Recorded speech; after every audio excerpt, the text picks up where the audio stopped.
millions of dollars of dividend. So we don't want them to, we don't want people to marry them only for the purpose of their wealth. So how do we protect that wealth? So there are these hard aspects which are, I would say, income tax, social security in the whole country, the FEMA angle or the exchange control, but then the softer aspects as well, which are dealt with by way of structures and family charters.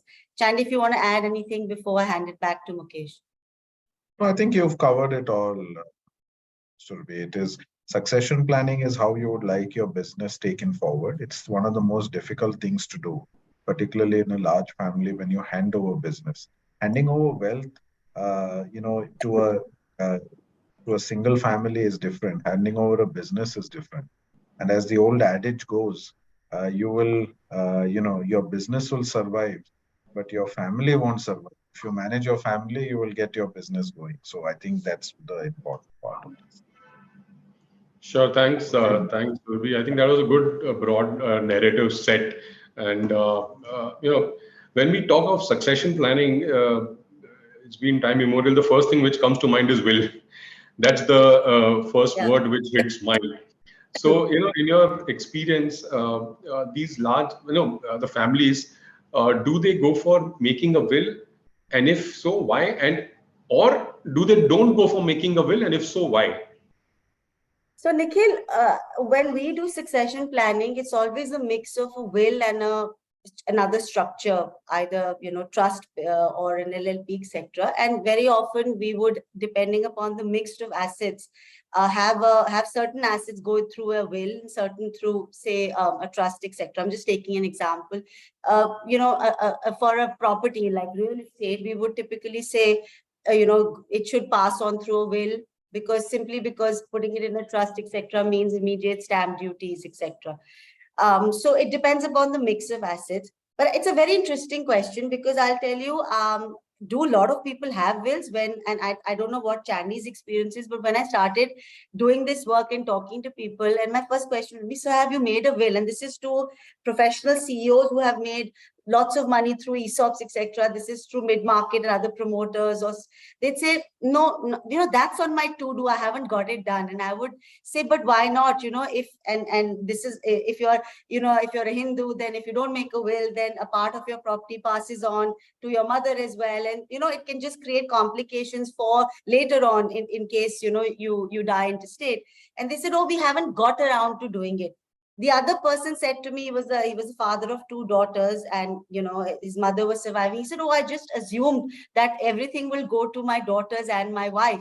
And this is an IIT engineer as a CEO. So and I think why people don't make wills is because somewhere in our hearts we feel, oh, probably, there is time, it'll happen. And, or maybe there will be no, litigation or nothing. My assets are very easy.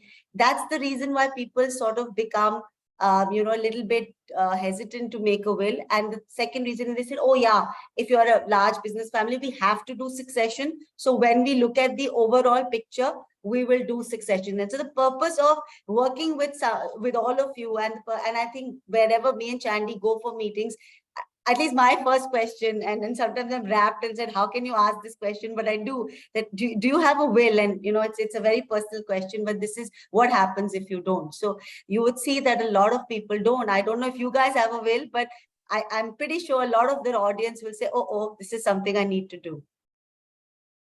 Surabhi, I completely agree with you on that. And, we deal with so many families, and a lot of them don't have the will. And, it's something which is not in the to-do list. It's also something which people are not comfortable, discussing with the family, and especially if it's a joint business kind of thing. It's not easy. It's not easy. But having said that, Surabhi, just a top-up question on that. How important is a will? Is it okay if you don't do a will, but will you suggest that anyone and everyone should have a will? Why is it so important? So depending upon, your religion, there are various laws if you die intestate. So if you don't have a will, you basically pass on intestate. Then the property, devolves upon your heirs depending upon the Succession Act. So under the Hindu Succession Act, for instance, if you die intestate, so the property will pass on an equal portion to your children, to your widow, or I'm talking about a Hindu male. It's easier for a Hindu female, but typically for a Hindu male, and an equal share will pass on to your mother if she's alive. And through the mother, it can pass on to then your siblings, etc. So that is the reason why it's so important. So just to give you an example, we had a situation where there was a client we were looking at, very young, in death, and sadly.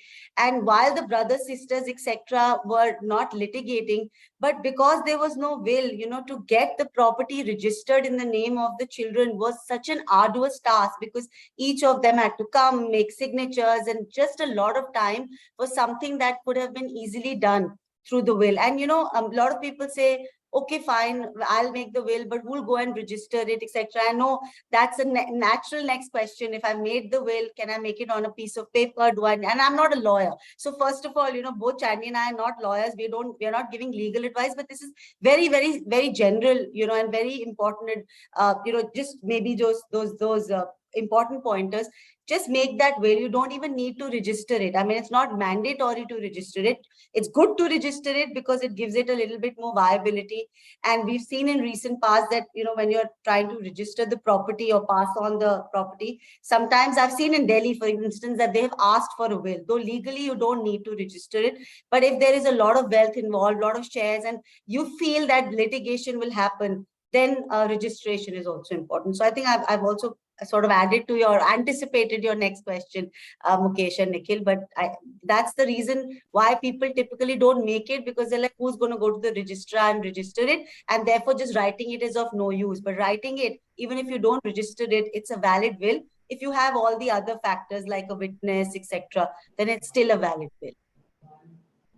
Sure, thanks, Surabhi. Just to add to that, although suppose the guys who make the will, okay, let's come to the category who actually makes the will and doesn't forget and write a piece of paper. You just covered registration is not that mandatory, depending again on the asset size to make it more peaceful.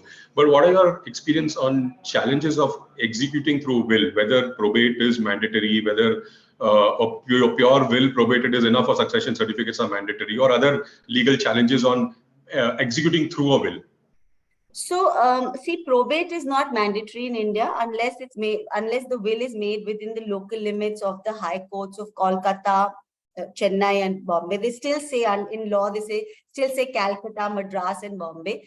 Or if your property, if there's any asset in the will which is within the local limits of these three jurisdictions, probate is only necessary in that case. Otherwise, a probate is not necessary. Number one.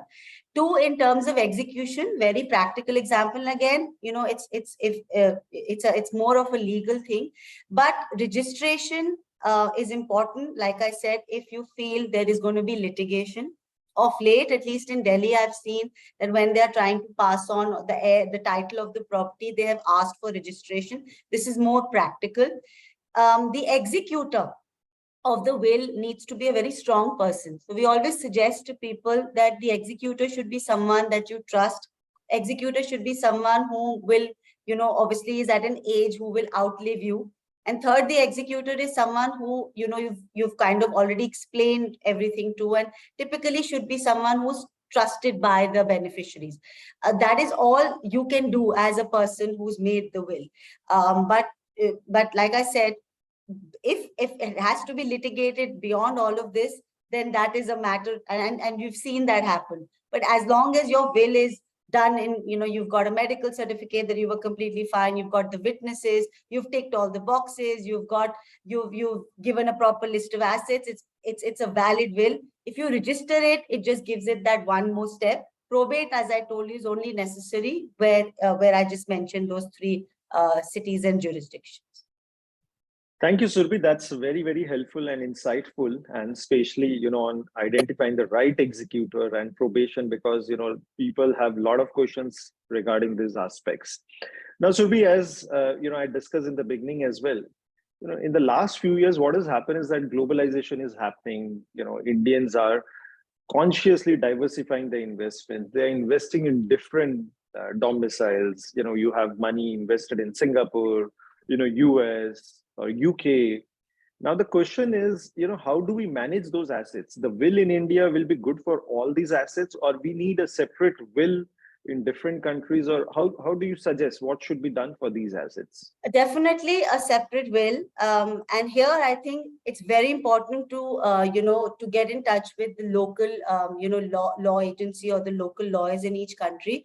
But we would definitely suggest different wills depending upon where the assets are located, because the local jurisdictions of those assets do apply.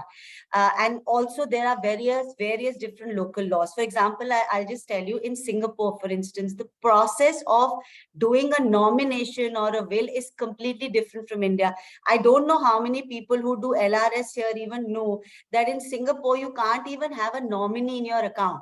So, if you have to, if you send money overseas, say it's in a Singapore bank account, there is a whole series of things that you need to do while you're alive to have that nomination process, and a whole series of things that need to be done in, after your passing. So just please don't assume that just because you have a nominee to your HSBC account in India, the same nominee applies there. So this was a lesson I learned, I think, myself many years ago, that the process is very different. So because of the local laws, because of various exchange control laws, we always say that wills should be made depending in different countries, depending upon where the assets are. You should consult with the laws in that country, so that the right language that is enforceable in that country, and also given where your heirs are, is put into the wills. So that is what we would strongly suggest. Thanks, Surabhi.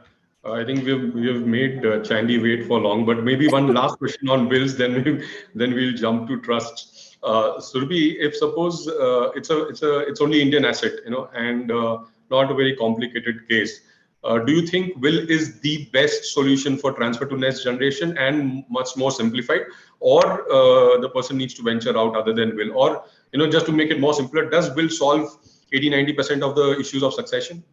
So I think I'm giving a segue to Chandy on this one. It actually depends upon the type of assets. So, I would say that if your assets are typically real estate and some financial assets, then it is easier to do a will. Also, and why it's also easier is, one, the whole mechanism is simpler. You don't have to get into trust structures. And two, right now in India, we don't have estate duty. Now, I don't know how, and Chandy will talk more about it. I don't know when it will come in. It's supposed to, it's inevitable, I guess. And will there be a look back test like there was, or like earlier, or like there is in the UK? But depending on right now, because there is no estate duty, if your assets are relatively simple, real estate, some like what a typical, professional would have, I would definitely say a will solve 80-90% of your problems. But depending upon how complicating it is, and especially if you're talking about, your family businesses and several layers of succession, there, structures are, maybe you have to do a combination, because it's not only about estate duty and etc. Then it's also about, as Chandy said, passing on the wealth to the next generations, and also protecting the wealth, and also protecting what they can do with it and your next generation. So those two factors will come into play before you decide on one, two, or a mix of two or three. Thank you, Surabhi. I think that's a very, very important question, because clients always have in mind whether will is enough or when to make a trust. And I think it's not easy always. So I think you really give interesting insights. So Chandy, we'll have a question with you. And, EY does phenomenal work on, this domain. So how does, EY helps in succession planning? How does EY helps in structuring and execution of the succession? If you can throw some light on that. Sure, Mukesh, and good afternoon to everyone.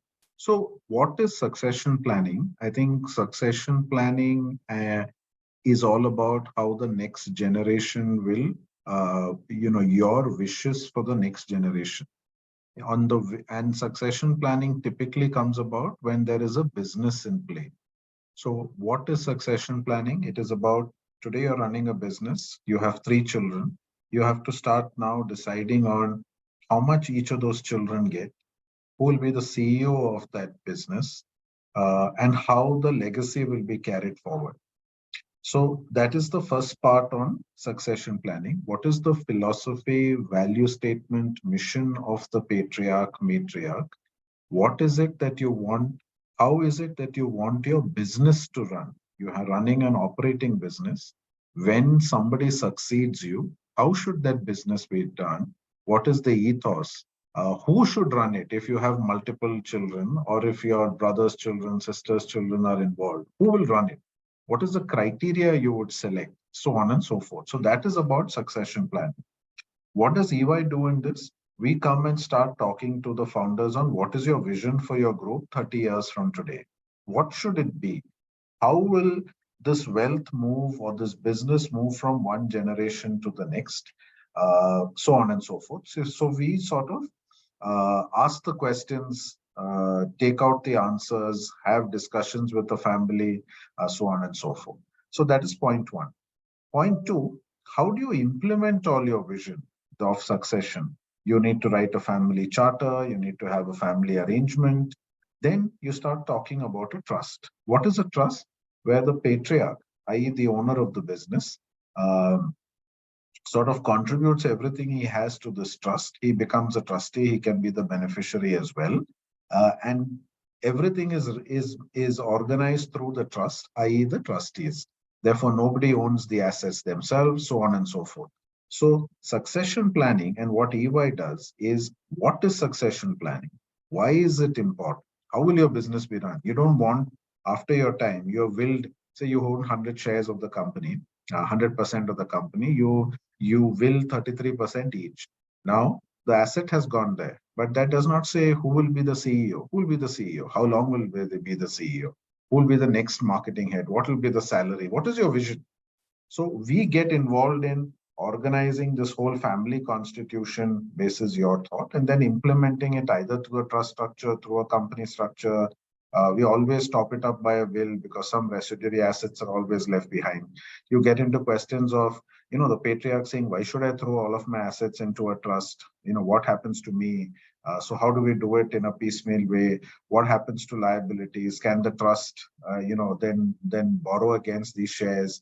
Does it stop any of the operations of the company? So lots of involved and engaging conversations. I don't know if that answered it, Mukesh, but this is all that we do. We do the whole thing from identification of assets. You need to consolidate assets. You need to separate it. You want to move completely different businesses to different parts of the family and be done with. As in, you have a chemical business, you have a real estate business. Move it on to the next generation you think are most qualified, and then they have their own business. So lots of those questions. You start, all types of answers come about. Thank you, Chandy. I think that narrative was clearly evident that it's coming from a person who's breathing succession planning every day. Is phenomenal. Thanks, Chandy, for a narrative. Just to interest of the attendee, can you take us down on a private trust? What exactly is a private trust? How does I'm restricting to private trust and not charitable, but how does exactly a private trust works? What exactly it is? What are structures on private trust? So, what is a trust? A trust is where certain assets of a person are held for the benefit of beneficiaries. So, who are the parties involved in this? There is a settler, that is the person who originally owns the asset. He settles it into the trust. Okay, the private trust in this. Who does he settle it for? He settles it for beneficiaries. Those beneficiaries can be himself included, but his family, extended family, children, children's children, wife, whoever else he decides to be the beneficiaries. And who is this managed by? It is managed by trustees. He can be a trustee along with other people. So this is the overall construct. And then there is a trust deed where all the things that we spoke about, the trustee manages the trust deed. He implements the trust deed. So you have a settler who's given assets, beneficiaries who receive the benefit of those assets. They do not own the assets. They're only beneficiaries. Who the beneficiaries are, what percentage they own, so on and so forth, is provided in the trust deed. The trust is implemented by the trustee. Now you have concepts of revocable trust, irrevocable trust, discretionary trust. What is a discretionary trust? Where the trustee is given all the powers to determine how much of the trust asset goes to the beneficiary. Usually, the discretionary trust survives when the original settler is around. And the trust deed is a living document. The original settler will, for example, say, till I am alive, I will be the trustee along with my wife. I will decide who gets what. After my time, the next trustees will be A, B, and C. If there are 3 families, a representative from each of my children's families, and the share will be in this ratio. And no one can change, nobody has a discretion, it will be in this ratio, so on and so forth. So there are multiple things. The trust, if it's a business, will hold the business underneath. The trust deed will have clauses on how will you appoint directors, who will you nominate, so on and so forth. So this is the construct. Now, what is the tax planning here? Originally, India had inheritance tax, which went away in 1985. What did the law say? If it's an irrevocable transfer means a settler moves assets into the trust and he is not a beneficiary and therefore he cannot get any income. Therefore, effectively, what has happened? He's transferred his assets away. So what did the old inheritance law say? That if you have created an irrevocable trust 2 years prior to your something happening to you, then that asset was never yours. So what inheritance tax? It is already belonging to others. So that was the whole planning. So now we don't know how the law will come, what anti-abuse provisions there are, so on and so forth. UK has a 7-year look-back period. US has no look-back period. They're saying if both spouses go, you'll pay 50% tax. There is no 2 ways about it. What model India will adopt, if at all this law comes in, we don't know.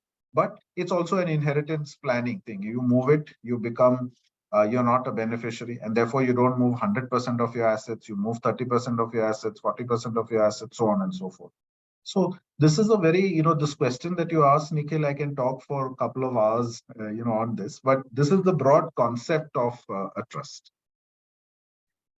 Thank you, Chandy. Thanks for giving the broad construct framework about a trust. And of course, it's not a simple structure. There are a lot of, aspects which, settler and the beneficiaries need to keep in mind. Now, Chandy, in the beginning, you gave an example of, family business owners, because the complexity is much large over there, who will be the CEO and all those kind of aspects.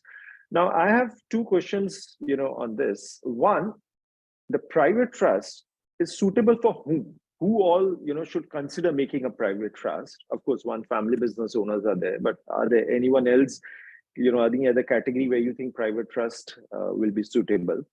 Second, let's say if I decide, okay, if I feel that it's suitable for me or anyone else, when is the right time to create a private trust? So who and when? Oh, very good questions, Mukesh. As we said, a private trust, is it becomes very, very useful for a business because the wishes of the patriarch can be written out on, all the things of succession. If it's a listed company, it protects against people selling on the market because the individual beneficiaries don't own anything. Everything is owned in the trust. The trust won't sell, until the trustee tells them, so on and so forth. So that is one category we decide. The second category are actually very, very wealthy individuals who are worried that if something happens to me and things pass down according to the Indian Succession Law, the Hindu Succession Act, or the personal law of the Mohammedans, then my children will get too much wealth at too early an age. It will spoil them. It will get them, wealth will dissipate. They won't know how to handle so much wealth, so on and so forth. So people who are very, very wealthy are also putting this together in a trust, and they're appointing people to manage the trust asset and make the asset work. See, when it's in your own name, you don't typically set up an office, do things, etc. So that's one. You need to actively manage that asset. Second, if something happens, I've written a will. If something happens to me, everything goes to my one child. That one child gets 1,000 crores when he's 18 years old, and everything goes away when he's 22 years old. So how do you protect against it? You will put trustees. You can't sell this asset. You can't we have created a trust where it says, till my child is 35 years old, they should not get income of more than 10 crores, except for, education, except for health, except for marriage, except for one house, so on and so forth. And then they said, till 35, you can be influenced. That particular family picked up 35. After 35, if they destroy their wealth, they are in full knowledge, it's okay. So things like that, that's the second type of person that I would think, Mukesh, should think of a trust. Now, in both these situations, what is the right time to do it? Again, there is no right time, and most patriarchs sort of, let's take right time for two parts, right? For the wealthy individuals and for the business owners. Now, business owners, this is a very, very trying and testing time for them, because they are forced to take decisions about who will succeed me. If the patriarch really feels my youngest child is better than my eldest child and I want to appoint him the CEO, and we have tried it, where the patriarch has then come back and said, I want to talk to my children during my lifetime. I don't want my elder son not to talk to me. So it becomes and this is a simple example, it becomes a very trying and testing time. So therefore, people push this off. Because when you say A, B, and C on succession planning, you have to answer a lot of difficult questions. So people push it off. But I would suggest you have to start it, and a trust is a living document till that person is alive. So you can keep changing it, modifying it, so on and so forth. And you must do it when your business is of a particular size. If it's too small, it's another thing to manage. It's very complex, so on and so forth. But if you have a business of a reasonable size, and each one can determine what is that size. But if it's 250 crores, 300 crores above and growing in a good area, then trust is something that one must think about. In a trust for a very wealthy individual, it depends on how soon that a lot of wealth comes to that person, and at what point does he feel that this is too much, I need active management. So again, there's no one answer to this. It is a conversation. It's like writing a will. What is the right time to write a will? Is it today, later, so on and so forth? And a will can also be changed. So I think I've not given you a black and white answer, Mukesh, but these are the points that would get into finding the right answer or the right time. Thanks, Chandy. I think from your answers, I've just picked up one just not a question not in the flow, but let me just ask you this. There's innovation bug is hitting everyone, every industry. So even in the legal drafting, we have seen innovation, new clauses being born. If you see trust drafted 10 years back and trust being drafted today, the clauses are quite different, because there is, the new clauses have been innovated based on past experiences of disputes. So you just mentioned of will you can change. So trust, once you have drafted, and how often does, in your experience, the family members or the legal support would go and change the trust deed to incorporate new clauses or any other innovative where they can further safeguard their objective? See, again, it depends on the point in time in life, right? Let me put it this way. Usually, once you create a trust, the members who are involved in that are so exhausted, they don't want to see that document for 2 to 3 years. So that is a clear, because you have created, this creates friction, right? And I've created a trust where the family members, the spouses came along and said, how have you conceded that your son will not be the MD, but his brother's son will be the MD? So it all falls off. So the first couple of years, nothing happens. But the person who's driving it, and if the philosophy is clear, for example, if they venture into new business, right? What happens to the new business? That is one point. Second, more important, we have all seen that, people blame the second and third generation for business not doing well. But very often, it is because the context in which that business was created 50 years back no longer exists. At 50 years back, this business was great, there was demand. But today, with the changing times, this business has lost its relevance. And however hard you work at it, it will not give you the profits that it once gave.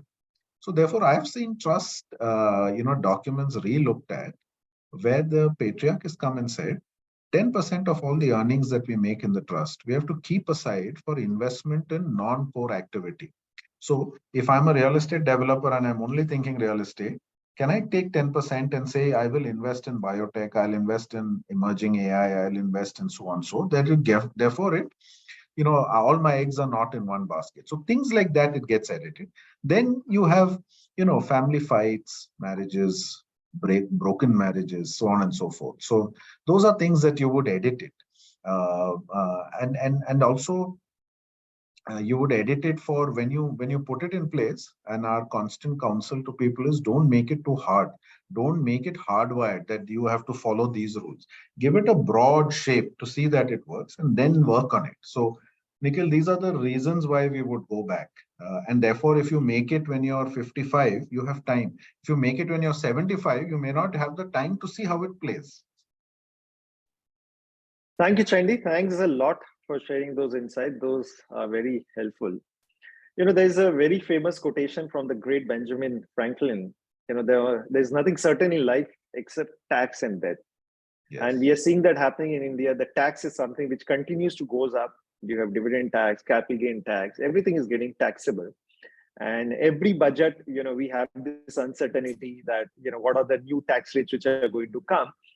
And we discussed with the clients near the budget whether the inheritance tax is going to come. So, inheritance tax is something, which people have in the back of the mind. And, lately the government has also been getting more socialist, not just in India, globally. So the question mark, Chandy, is that if inheritance tax come, can private trust help us in saving against this inheritance tax? We all have a lot of wealth these days.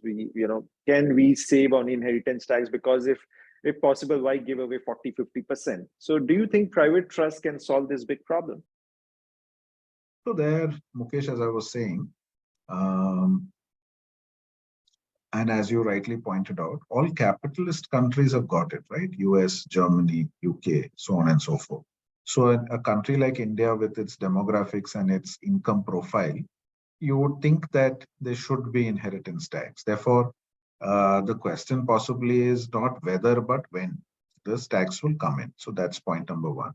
Point number two, the anti-abuse that the government builds. For example, if a private trust can save against inheritance tax, all of us will have private trust, right? Because if I have 100 and somebody has 10,000, for us that 100 is important. Uska 50% nahi chala jaye. So for everybody, it is as important. So I think the government will have some form of anti-abuse. Like the UK has 7 years, US has, guys, you just have to pay for it. And they may give exemption. Suppose they say up to the first, and India's wealth is growing up to the first 10 crores, there's no inheritance tax. Up to the first house, so on and so forth, there is no inheritance tax. So we have to see where that goes, Mukesh. Whether a private trust will surely save or not is up in the air. But I can put it the other way. Other than private trust, there doesn't seem to be any other way other than giving all your wealth to your next generation up right away. Therefore, the law comes in. See, today we don't have gift tax, right? So gift tax, you can give it to next generation without gift tax for if you give it to your lineal descendants. So you can give everything away, there's no tax. If you create a trust only for the benefit of your close relatives, there is no tax. So both of them today you can create. But if you gift it directly to your next generation, there cannot be inheritance tax because aapne de diya. So it's already done. In fact, just to put in an anecdote, we were doing succession planning for this family whose 2 children were in the US and US residents, and they wanted to shift as well.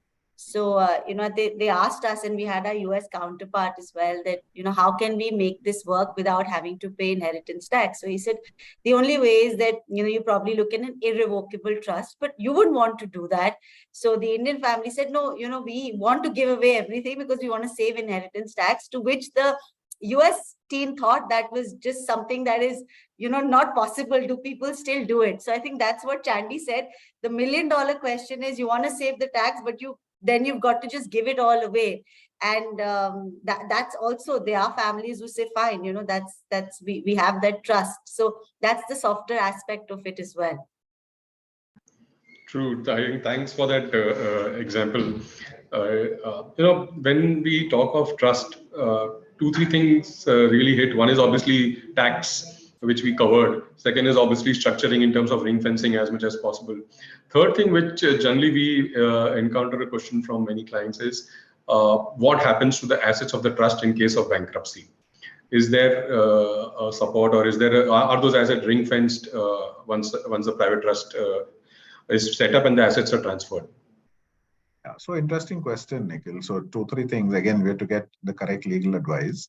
But if your assets are not already encumbered, then putting it into the trust, and if you don't, the trust doesn't stand guarantee, then you should be okay. But if your if your assets are already encumbered, then there is no, it will go away. So it's a very, very nuanced question, Nikhil. So let's say, you own the shares of a company, you've thrown it into the trust. The company wants to borrow. Nowadays, all lenders will take all sorts of securities. The trust will be forced to stand in and provide a guarantee, or even the promoter. So to that, they will ask the trust also to provide. So what we are trying to do in this case is to create a personal trust and a business trust.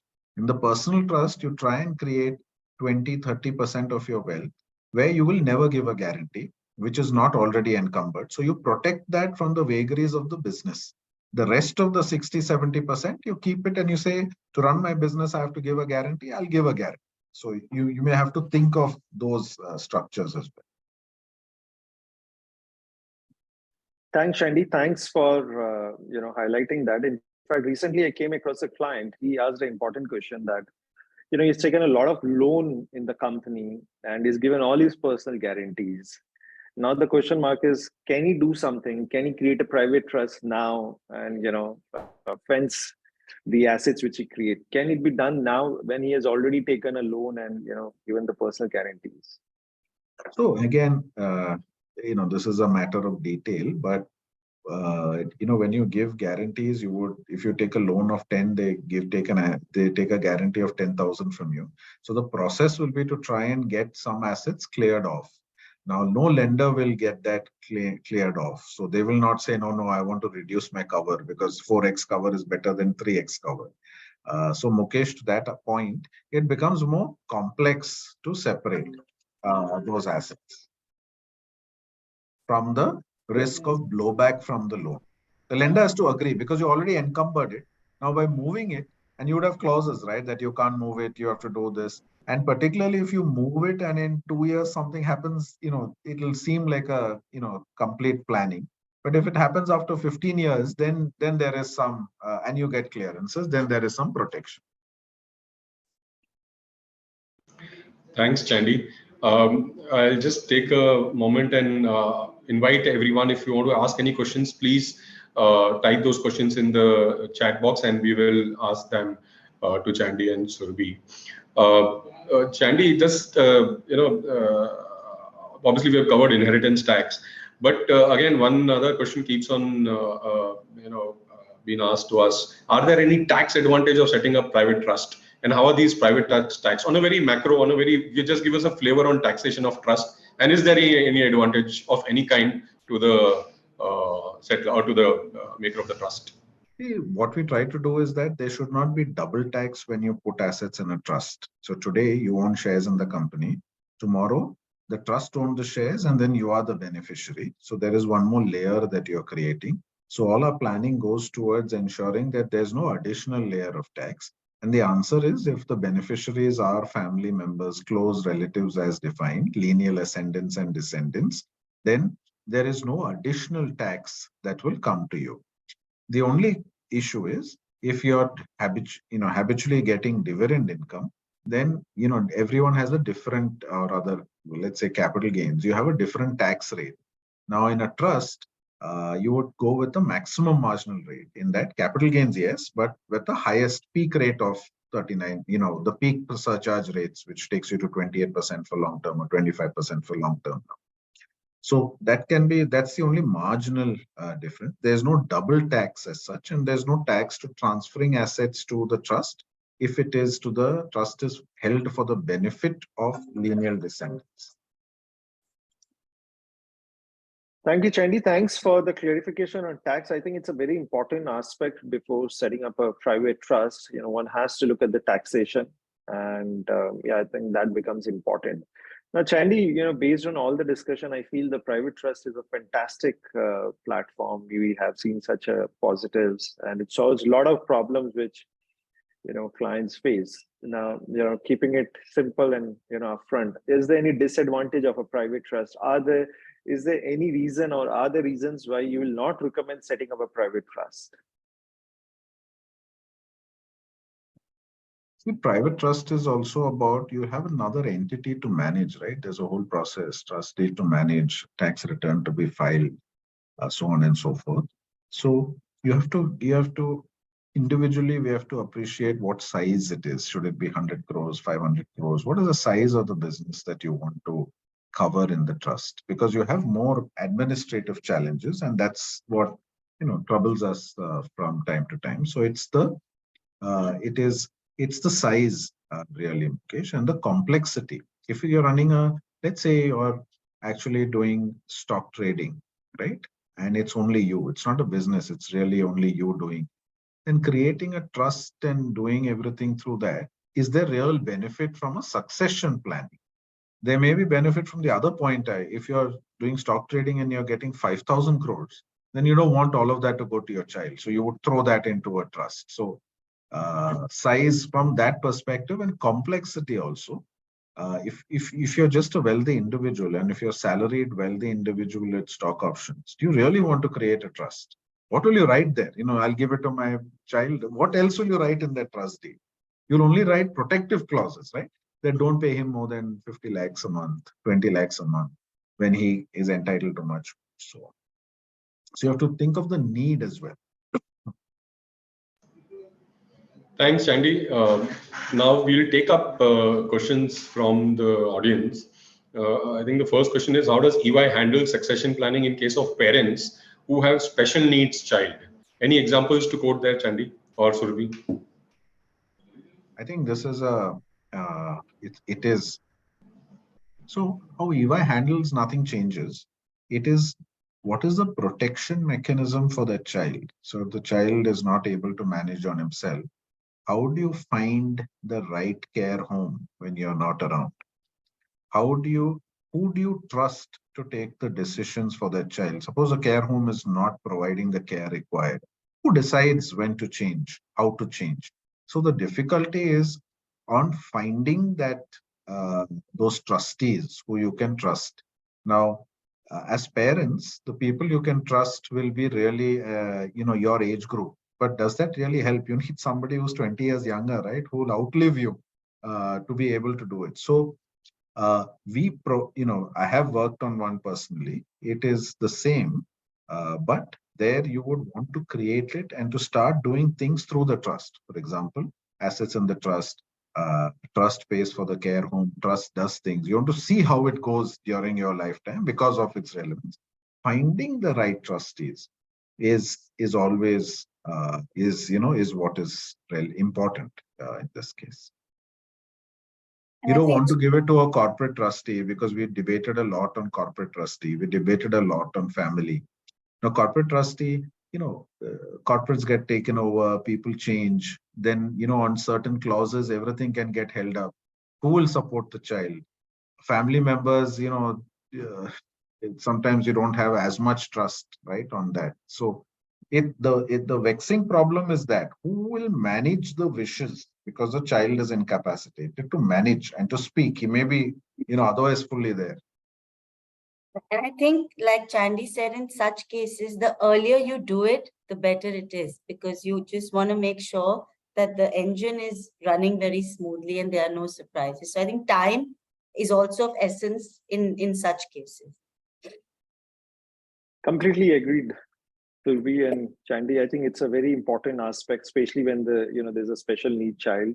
The structuring for succession has to be very smooth. We have a question from Kirti, and she is asking, to share more insight on revocable and irrevocable trust, the difference between them, and scenario where each one is more appropriate. See, technically, this is coming from the Income Tax Act, revocable and irrevocable. What does revocable mean? Where the settler has the ability to revoke the trust and take control of the trust property. That's called revocable.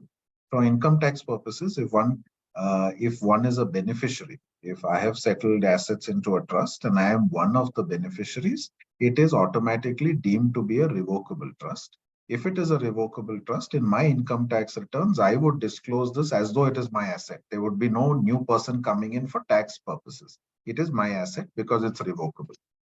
Irrevocable, therefore, in contrast, is one where I am not a beneficiary. There is a new person being created who's the trust, who's the owner of all the assets or the owner of all the income managed by the trustees as per the wishes of the settlor detailed in the trust deed. So this is the difference. Now, trust deed, as I said, is a living document. You can change the nature from a revocable to an irrevocable.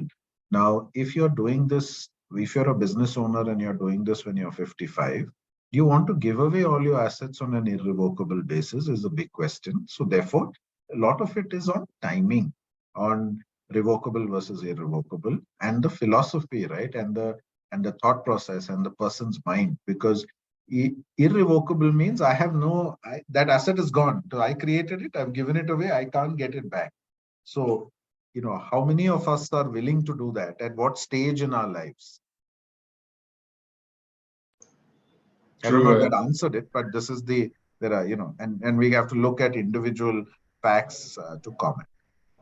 If inheritance law was there, and inheritance law said that, like the old law says, that 2 years prior to something happening, when you're of sound mind, if you have given things away, then inheritance tax won't come in. Then irrevocable has a meaning there, because you're giving something away. You're sure that 50% will not go to will not go as taxes. So now that inheritance tax is not there, there are other issues that one has to think about.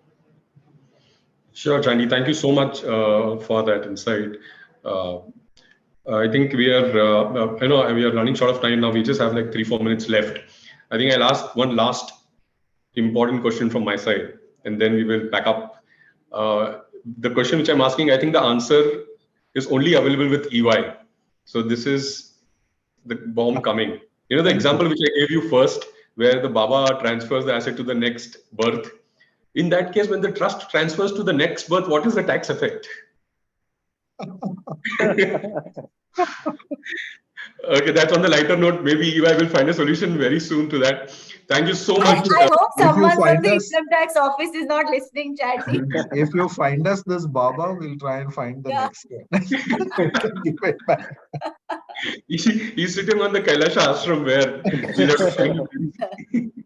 It is, I think, thanks a lot, Chandy, and thanks a lot, Surabhi. That was a very, very insightful session from wills, issues, trust, types of trust, taxation, inheritance. I think we have covered quite a bit, and we'll definitely come back to you with specific queries, client queries as we have.